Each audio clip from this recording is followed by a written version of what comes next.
Station. This is Gian Gameshi with CBC Radio 1. How do you hear me? Got to read you loud and clear. How do you read me from the International Space Station? Very well. Hi, Chris. How you doing? Hey, it would be hard to be doing any better than this. Thank you. I'm doing great. How are you? I have to ask you, since arriving at the International Space Station, you've tweeted with William Shatner, you've dropped the puck for the Leafs home opener, you'll soon be doing a performance from space with children across Canada. Why has it been so important to you to engage with people on Earth while you're on a mission? Well, this is a magnificent human experience. This is something not only personally amazing to be part of, but it is a new thing within the human experience, and it's way too good an experience to keep to myself. It's something that I think is really important to share. Ever since my first space flight 17 years ago, I've been trying to describe to people just how incredible it is to see our world this way and what it means to us as a species to start leaving Earth. And now I have the time. This isn't a shuttle assembly flight. This is leaving Earth. This is living in space. And so I have the time to try and share it with everyone. And so I'm doing everything I can to make sure that people really get a sense of what it means and what it's like. It really is a magnificent human experience, and it's reciprocal, too. You've been giving us a window on your experience up there. You must be aware of people tweeting back to you what a sensation you've become down here. What are you learning about how you're perceived down on Earth from the response you're getting?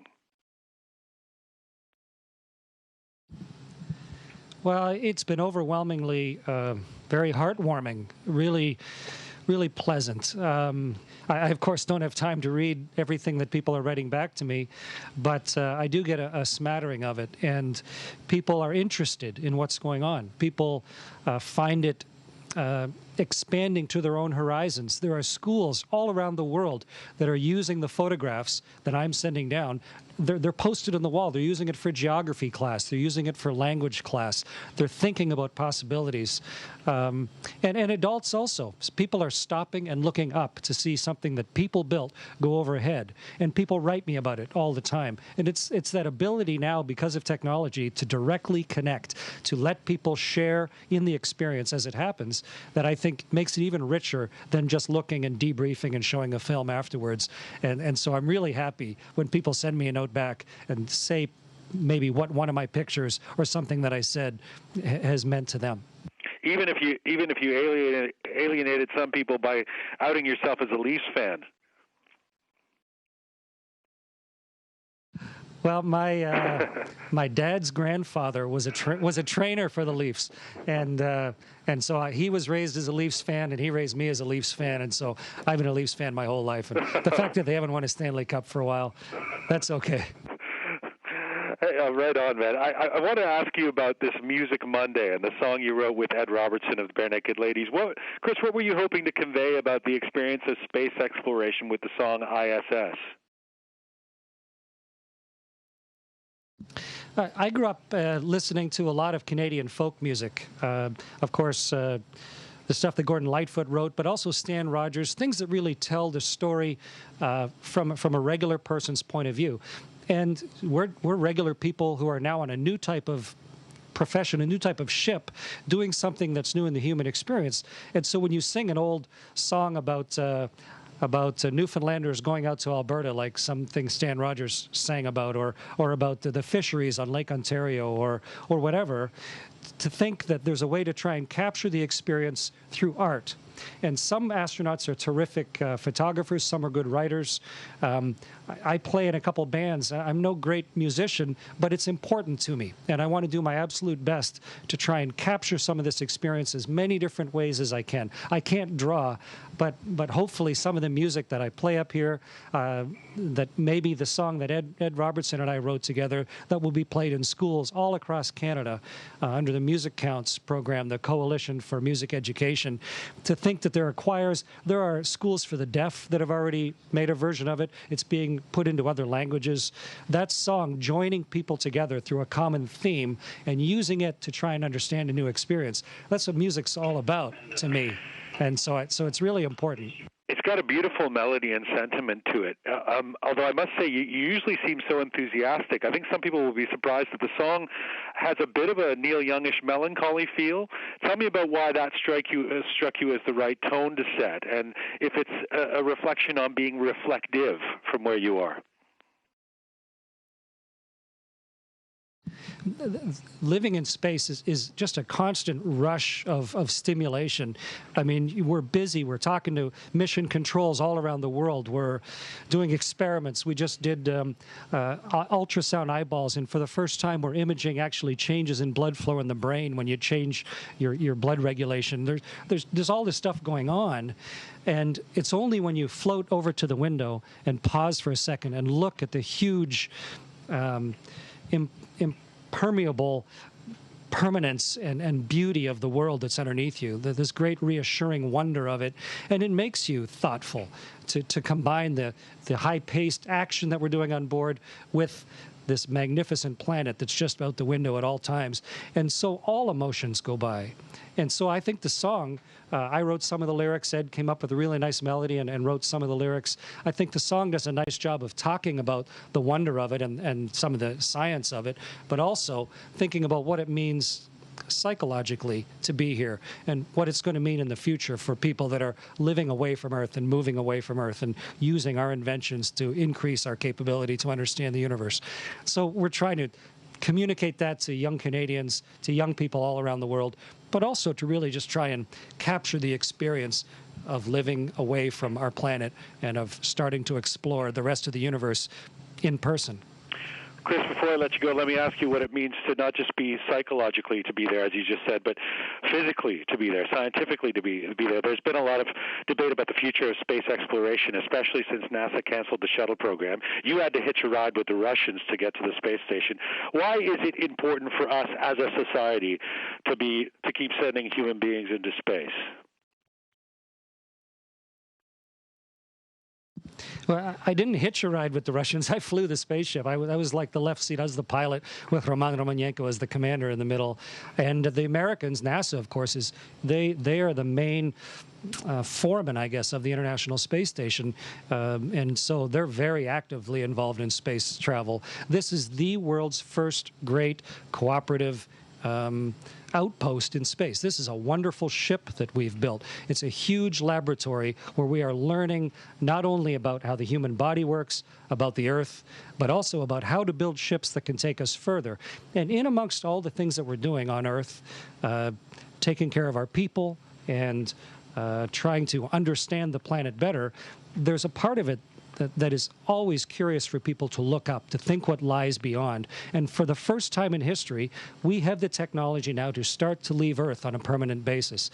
And nations have a choice of not participating or being part of it, but I think Canada has been really smart about it in that they have looked for areas of expertise, tried to make sure that Canadians on board and make sure that young Canadians have this as an opportunity. One of the many things that they can choose as they grow up in Canada, to think that someday they may have a chance to be part of something as spectacular and new as starting to leave Earth as a species for the first time.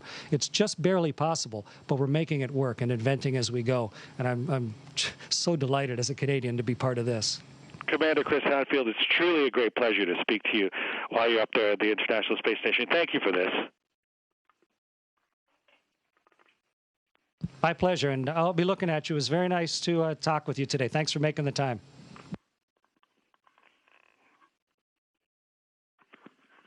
Hey, Chris, it's Peter Mansbridge on the line now, and I'm going to roll right into this so we don't waste any time. It's great to see you there. Let me go in with the first question. You know, no one's had the kind of extensive social media experience that you've had from up there. In doing that, what have you learned about how the people of Earth see space?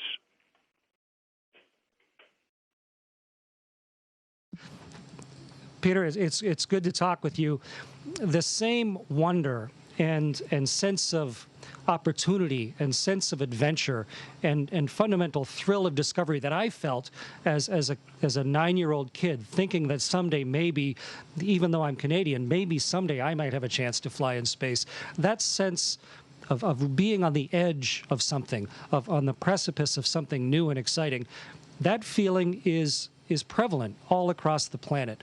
And when I post a picture of, say, the coast of Perth, Australia, or the fires in the outback of Australia right now, or of Vesuvius or somewhere, I immediately get a rush of feedback of people saying, wow, I hadn't realized what our planet looks like. And I started to think, of our planet a little more globally, thinking of where my place is when I look at all these other places that have just been words on a page.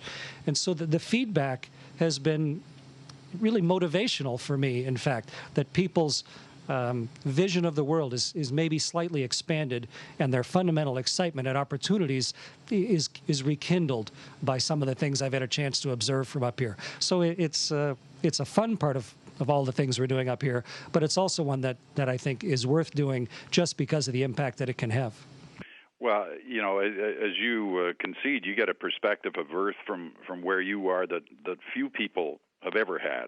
What are you, this isn't your first time. It's, you've been up a few times now. What are you still learning about this planet from there? Peter, the last times I flew to help build the Russian space station Mir back almost 20 years ago, and then to help build this space station in Canadarm, our big robot, a dozen years or so ago. But those were shuttle assembly flights, quick, sort of almost like a drive-through flight where you grab a few quick pictures out the window, you try and get as much of the experience as you can, but you don't really get the full taste of it. Maybe like if you stop at somebody's airport and you think you visited their country, that's sort of how it felt. This time I have the incredible privilege of time. If I don't get a great picture of Edmonton on this trip, then I can wait a week, wait till we come around and line up and we get the right angle of sun and light and orbit, and I can try again and get another picture. I can really look at the differences in myself as my body evolves to living here. We can do long-term experiments. We're doing experiments that take hours or days or weeks. There's a Canadian experiment growing here down beside me that runs for days and days at a time. So it's so much richer as a result. The experience is so much deeper and more profound, the ability to stay and really sample it. And for me, it's a tremendous privilege to be able to do this at this stage of my life, this stage of my career. Talk to me a little bit about that profound nature of the impact it has on you. Do you, from witnessing Earth from where you are, is it a kind of a spiritual, kind of a religious, feeling that happens to you? Peter, last night our time, but as we were coming across Canada in the dark, we were coming north of the Great Lakes, so not too many big cities just directly below us, but I could see the Maritimes coming up. Could see Quebec City and then Gaspé and the Maritimes. And just as St. John's pulled into view ahead to our left, the sun started coming up over the horizon. And it comes up fast because we're going 8 kilometers a second. So we come around the Earth, just screaming around the Earth. And suddenly the sun just burst into view in front of me as we cross Canada's east coast. And not just the brightness of it and the heat of it, but the profound beauty of it. It just brings tears to my eyes. It's just such a magnificent way to understand our planet and to see our country as one place, and to realize that I'm here on behalf of so many people trying to absorb this experience. Of course, trying to do all the experiments on board, trying to do the work, make sure everything is done properly, take care of the spaceship, but also very much in the vanguard of just this as an experience for the countless Canadians that would love to do this themselves, or the young Canadians that are dreaming of doing this in the future. And I feel all of that all the time. And driving into a sunrise, it's almost overpowering in the strength of the feeling that comes along with it. A lot of people were pretty moved when you talked about looking down on Syria a few weeks ago, knowing what's happening on the ground there. Now we've got Mali and Algeria. Talk about, what you feel when you look down at those spots in the world that are facing conflict or trouble. Well, conflict and trouble is a basic component of the human experience, unfortunately, whether it's internal within yourself, within your family, your village, your school, your country. I mean, it's not going to get solved by space travel. But a couple different things, Peter. One is, I think just the straight visual perspective of the world that we are privy to up here, to be able to cross Africa in the time it takes to finish a sentence, to be able to see the whole world repeatedly over and over as one succinct, distinct place where we all live, I think that view would do a lot of people a lot of good.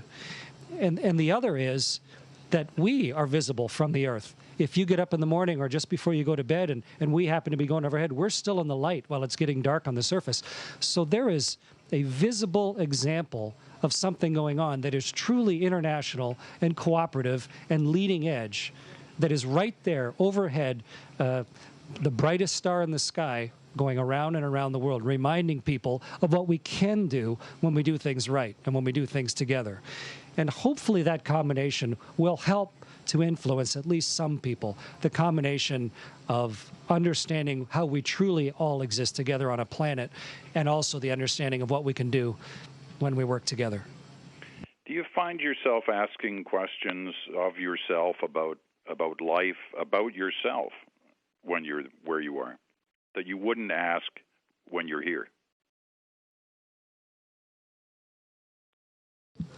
The first astronauts, Peter, I think, really went through an enormous change. They were anonymous test pilots. There had only been a handful of people flown in space, and suddenly those guys were on the way to the moon. And when they came back, they went from being anonymous test pilots to being ticker tape parades for the rest of their life. And I think that shift in a person's life is very hard to accept. So I think they really had to reconsider, because they didn't have anyone to have asked. But I was the 420th person to fly in space or something, and we're on Expedition 35, so it's incremental. And I've had the experience of talking to Neil Armstrong and Mark Garneau and Bob Thirsk, who lived up here 6 months before me, and Alexei Leonov, the world's first spacewalker, knowing those people. And so preparing myself, already understanding the world globally, thinking about why we're doing this. And it's really one of my fundamental motivations, the desire to be part of this, to be a person that this is important for. It wasn't as if I got here and suddenly realized it was magnificent. The reason that I was motivated to do this was for the magnificence of it and the beauty of it and the import of it. And I really hope that I regularly talk to schools all across the world, and specifically in Canada, I really hope that some sense of that choosing something that has a great personal import, but that is also something that is larger than yourself, that combination, to be internalized early and to lead a life that goes that direction, is the type of message that I really work hard with young Canadians to get it into their head and to get it into the core of them, to lead a life that then satisfies them, and it is also really good for the rest of us. Do you ever get tired of doing that majorette thing with the microphone where you flip it around like that? Hey, I brought a few props for you here, just in case you want to see some other things floating around. I guess you never get bored of that, do you? No, weightlessness is a toy that never winds down and never goes away, and you just play with it all the time. Even now, I'm still learning how I can be more elegant. I wish we had like some of the real gymnasts or the figure skaters up here, people who are naturally super coordinated and graceful, because you can be so, the ballet up here would be revelationary. It's just such a liberating and new environment, and I'm doing my best with it and trying to become as graceful and elegant as I can. But when you open up a whole new capability to people, then the artistic interpretation of it and the ability to use it expands on itself, and I'm just trying to do what I can with my limitations up here. You know that no Leaf fan has ever been as far away from the ACC as you are, right? Yes, I know, but I'm not a Leaf fan just because they're having a good year or a bad year. I'm a Leaf fan because they have had a tremendous history for almost a century, and And they captured my imagination when I was a little kid growing up in Southern Ontario. So I'm a Leaf fan for life, and I wish them all the best this year. And I'm having fun following it. They don't send me the games, and I can't watch live, so I get the games the next day. But it's fun to watch up here, at least the highlights of the games. I'm enjoying it. Last question, because we've got less than a minute left. Why is it important to be there?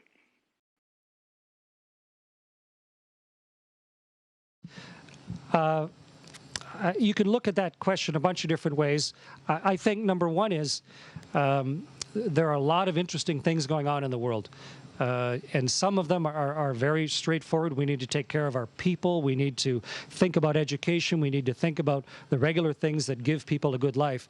But there are some things that are really new and challenging and inspiring, and that really draw people in and bring out the best in people. And I want my kids to have more opportunities than I had. And I want young Canadian kids to be able to look and see things that weren't possible before, or see things that challenge them to come up with new ideas. And I think it's important that Canada is part of something like this. We're not the biggest country in it. We're not the ones putting all the hardware up here, but our robot built this place. Canadarm2 put this thing together. We were absolutely pivotal in building the space station. And so we have Canadian science on board, Canadian people on board, and hopefully a lot of Canadian dreams on board. And I think as a young Canadian growing up, to be able to see this as something that is within the fabric of Canadian opportunity is something that's worth me spending my life working on. Chris Hadfield, it's been great of you to do this. Travel safe, be well, and we'll talk to you when you're on the ground. Thank you, Peter, and hello to everyone. Station, this is Houston ACR. Thank you. That concludes the event. And thank you, Canadian Broadcasting Corporation. Station, we'll go back to operational comm now.